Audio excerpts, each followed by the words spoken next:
Hey guys, in this video I will show you how to verify a domain in Zoho Mail. Alright, let's begin. First, sign into the Zoho Mail Admin console by visiting mailadmin.zoho.com. Once logged in, go to the Mail Settings area and open the Domain section. Click Add Domain, then enter your domain name and proceed to verification.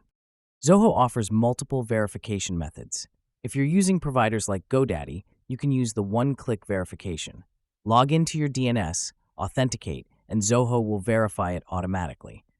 If that option isn't available, choose the TXT record method. Copy the unique TXT value provided, log into your DNS host, and add a new TXT record.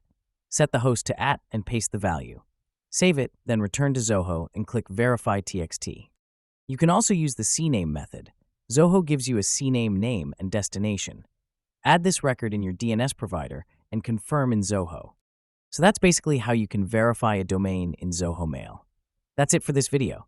Thanks.